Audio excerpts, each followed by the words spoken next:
When you think about all of human history, there's really one invention that just completely changes the game. It holds the power to end wars, but also to end, well, everything. So today, we're going to break down the nuclear question.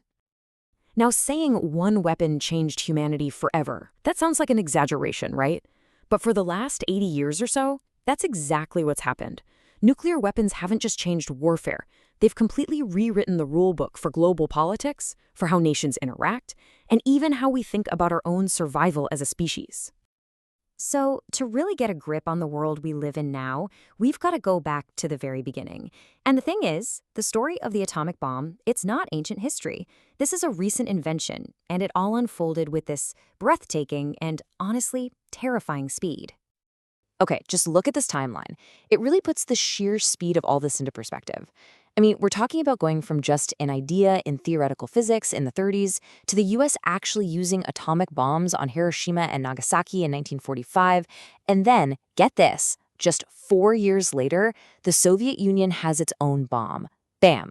Just like that, the world is locked into a nuclear arms race that would define pretty much the rest of the century. So, what is it about these weapons that makes them so unbelievably powerful? Let's dig into the science behind it all. All right, so the source of all this incredible power, it really comes down to one single process: nuclear fission. All it is really is splitting the very core, the nucleus of a heavy atom. And that one tiny microscopic split releases an amount of energy that it completely dwarfs anything from a chemical reaction, like dynamite or TNT. It's not even in the same league. But here's the thing, splitting just one atom isn't going to do it. The real key, the secret sauce, is that when an atom splits, it shoots out these little particles called neutrons. And those neutrons go on to hit other nearby atoms, causing them to split. It's like a domino effect, creating this cascade, this self-sustaining chain reaction. And that's how you turn one tiny, microscopic event into a massive, city-leveling explosion. And this leads us to the final, absolutely crucial step. It's a concept called supercriticality. Think of it like a tipping point. It's that exact moment when the chain reaction goes from just sustaining itself to growing exponentially out of control. It unleashes almost all of its unimaginable energy in a literal fraction of a second. That is what makes a nuclear bomb go boom. Okay, so we have all this energy unleashed. What does that actually look like in the real world? The consequences are, well, they're frankly almost impossible to wrap your head around. In those first few seconds and minutes, the devastation is just absolute. You've got this incredibly powerful blast wave that flattens everything.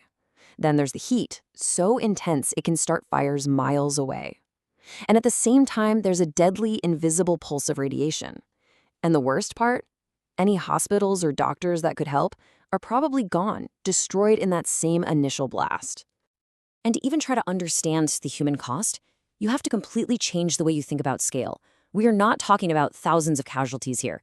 We're talking about a single, modern nuclear weapon detonated over a major city, potentially killing and injuring millions of people. Just like that, instantly. And the horror, it doesn't just stop with the explosion. That's just the beginning. Then you have radioactive fallout, which poisons the land, the water, the whole food supply, causing cancers for generations to come. And if there were a large-scale war, it could even trigger something called a nuclear winter. Soot from all the burning cities would get kicked up into the atmosphere, blocking the sun and changing the climate for the entire planet. It's a weapon that just keeps on killing, long after the fighting has stopped.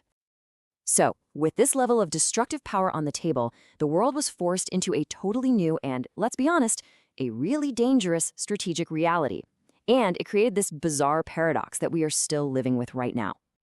And this is really the central debate, the paradox of the entire nuclear age. On one side, you have the theory of deterrence. You've probably heard of it, mutually assured destruction, or MAD. The idea is that because these weapons are so terrible, no one would ever use them.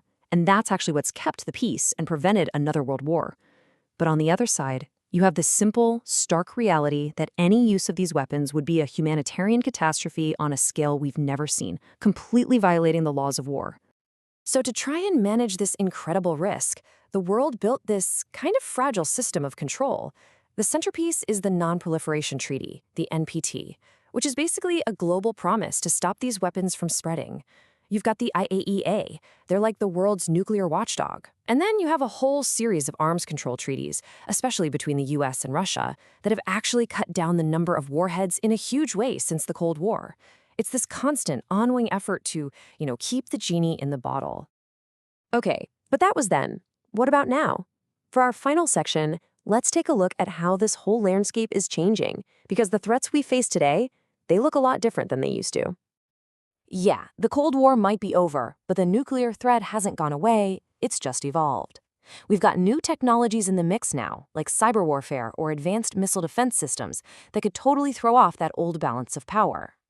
At the same time, you've got regional conflicts heating up, creating fresh pressure for more countries to try and get the bomb. In this much more complex world, things like diplomacy and just basic public awareness are more critical than they have ever been. And that really leaves us with the fundamental question for our time, doesn't it? The weapons of the past are still very much with us, but they exist in a world facing totally new kinds of tension. How we, all of us, choose to manage this incredible legacy, it won't just define our future, it'll pretty much determine if we even have one.